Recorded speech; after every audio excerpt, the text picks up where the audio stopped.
So good afternoon, everybody. And first, I think the obvious question is that what the heck is this elevator guy doing in this event and on the podium? So what does he have in mind? That must be something you are thinking about right now. And really, looking at the picture here, elevator industry is fairly traditional, but there is many things we want to do for the future.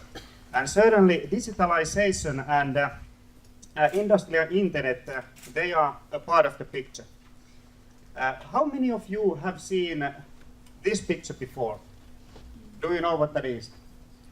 Okay, some of you have.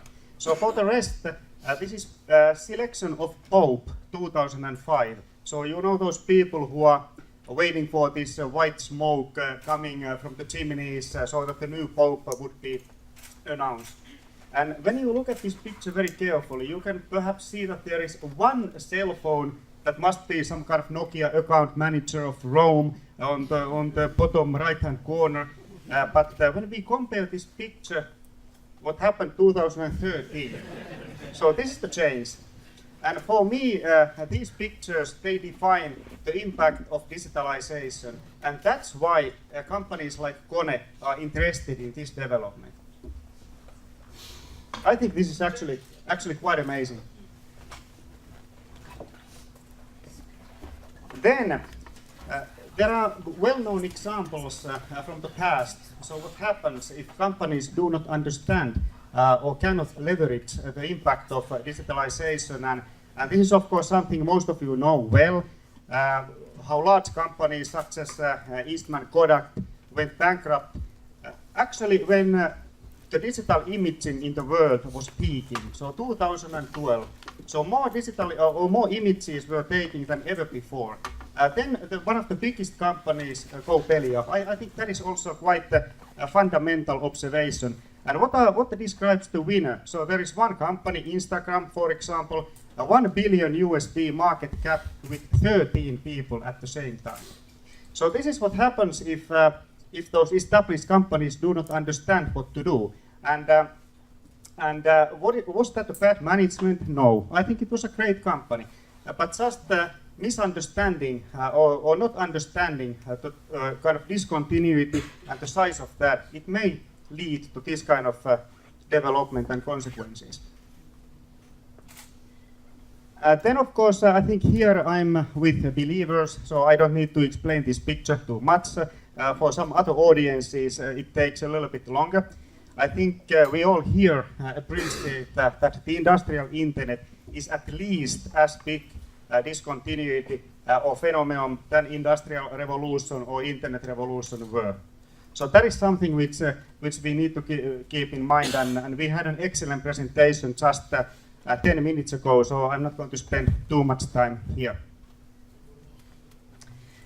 Then when it comes to business environment and landscape, one might ask what is going to change, and I would say that everything is going to change. More or less everything. So far, competition, no matter what industry we are talking about, competition has mostly stayed within that industry. Be that elevator industry, be that car industry, be that manufacturing, whatever industry. Now what we are seeing is that competition is moving across industries. Because digitalization makes it possible to integrate value propositions together, and that is going to change also those industrial borderlines. Many companies have focused on product leadership, and the target has been to develop as good products as possible. So what is going to happen here is that, of course, we still need products, but that does not qualify as the major or the main target for any company. But industrial companies, consumer electronics companies, all of them must target of getting leading position in their own ecosystems. So that is actually where the game is going to be played. It used to be technology push very heavily, so developing new technologies and then taking those products to the market. Now it is all about business innovation, and then technologies are enabling those innovations. So also that is going to be other way around. So it is not enough anymore to have a good product and start looking for buyers for the product.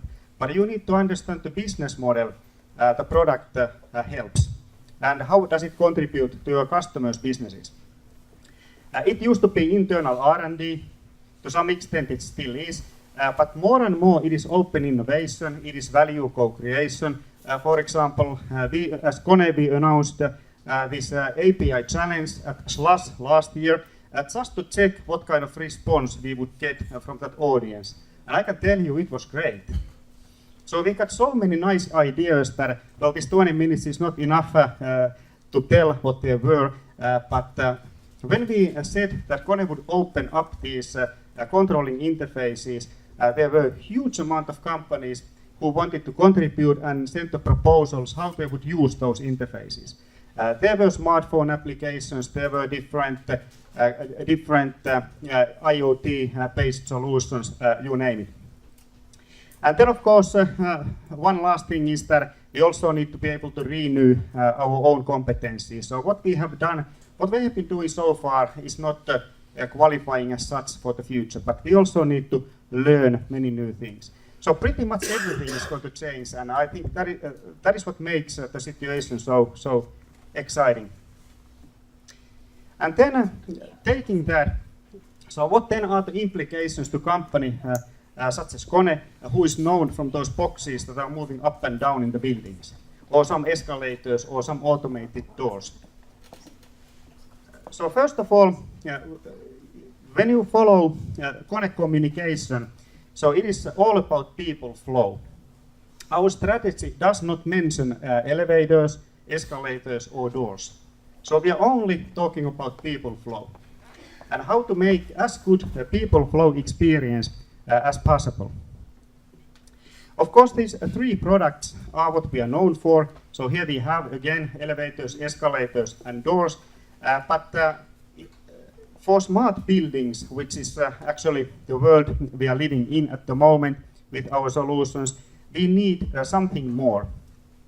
I heard that there are some user experience people within the audience today.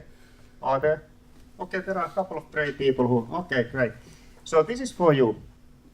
So rather than, we are not only focusing on developing these products further, of course that is something we need to do as well, but we are very much focusing on the building users. And we are doing the value creation in that dimension.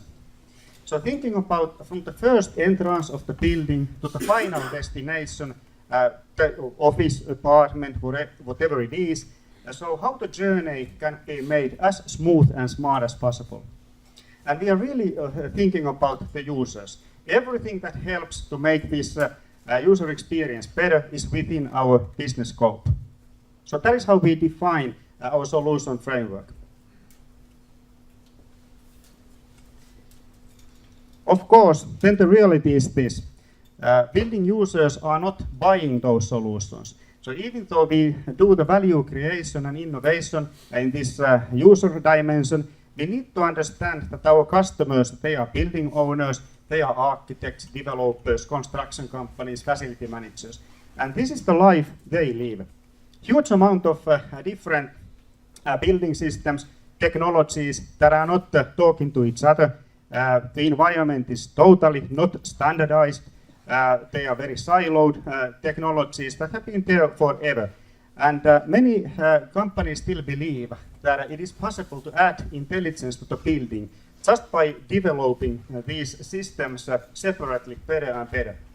We don't believe that's the case because the users are finally perceiving the building as an holistic entity. They are not. They don't want to think about these different technologies separately.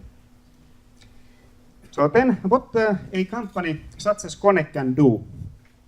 So again, we are taking this people flow as a vision, and we have chosen those technologies that are needed to make it as smooth and smart as possible.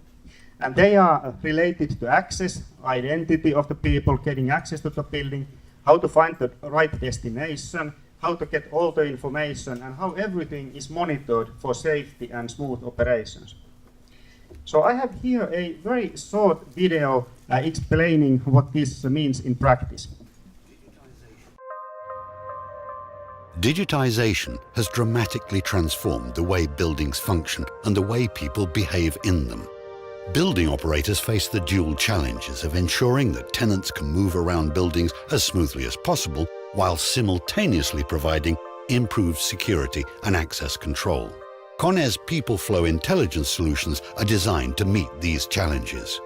KONE's Access solution features a customizable access control system that's seamlessly integrated with the building's elevators. It ensures excellent standards of security and makes moving around the building as safe and as smooth as possible. Tenants can have their profiles stored in the system for convenient access. When a person enters the building, the system will automatically recognize that they're most likely heading for their home floor. KONE's destination control system significantly improves passenger convenience while boosting elevator performance. The new touchscreen destination operating panel guiding users to the most appropriate elevator means less crowded cars, shorter travel times and fewer stops. KONE puts efficient elevator travel at everyone's fingertips. With our mobile application, passengers can make personalized elevator calls from anywhere in the building. While riding the elevator, passengers can catch up on the news and read important building information on KONE's info screens. Updating the screen content is easy with our convenient user interface. KONE's monitoring system provides real-time information for the building's elevator and escalator equipment. Data is available on transportation demand, traffic performance and elevator capacity, while equipment status information helps you to respond rapidly to problem situations. KONE's People Flow Intelligence solutions not only enable efficient building management, they add real value to your property. Our modular solutions are designed to be scalable, growing and adapting according to your needs. And by choosing a complete solution from one partner, you benefit from simpler planning, installation and operation. The bottom line? Smoother, smarter people flow.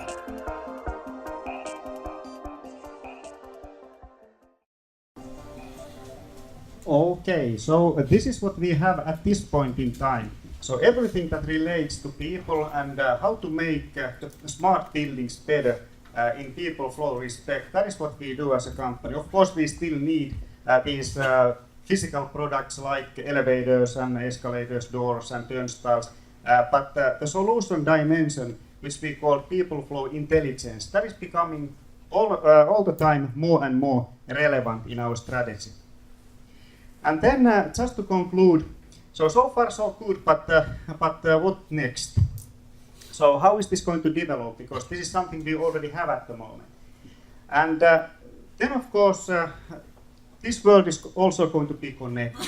So at this point in time, we have 1 million elevators in our maintenance base, and very much elevators are going to be connected devices. Escalators, everything, all these are going to be connected devices.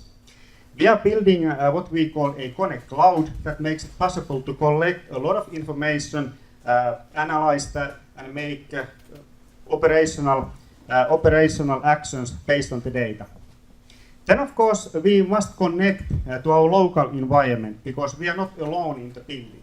There are some other solutions also in the building, such as where we are at this point in time. They may be security solutions, they may be lighting solutions, heating, whatever, and we need to build open interface towards those ones. Then, of course, we need to open interfaces in cloud for third-party developers, and that is extremely relevant. I'm very much waiting for this kind of innovation to happen, so that by managing these APIs locally and in a cloud environment, we can add a lot of new value to our customers. And that is almost like an invitation to all the companies who believe have something to offer and contribute in this smart building environment and how to make this value proposition even better. So basically, these are my very short conclusions. So digitalization, industrial internet, industry 4.0, Internet of Things, no matter how we name it, that is a huge opportunity. That is absolutely a huge opportunity, but only for proactive players. So for those ones who miss this idea, they are going to suffer. And I was talking in one other seminar with a lot of people from ministries, I think companies and countries are in the same boat because the targets are very much the same. So we need to be able to build capabilities to kind of capitalize on this revolution. And then, of course, it is not going to be one product, it's going to be solution or systems. It's not going to be one company, it's going to be ecosystems. And that's my invitation to everybody, and thanks for the attention.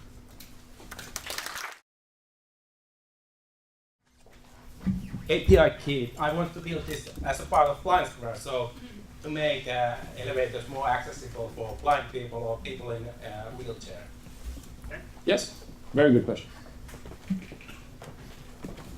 Actually, we have those APIs available, and we can continue the discussion afterwards. Actually, we have already, as you might have seen from the video, we have this interface to connect smartphones to elevator control. So, for example, I never use any other interface to make elevator calls than my smartphone in our own offices. So that kind of connection between the smartphone and the elevator control exists. So then, well, it should be fairly straightforward to extend that application to cover also what you have to offer.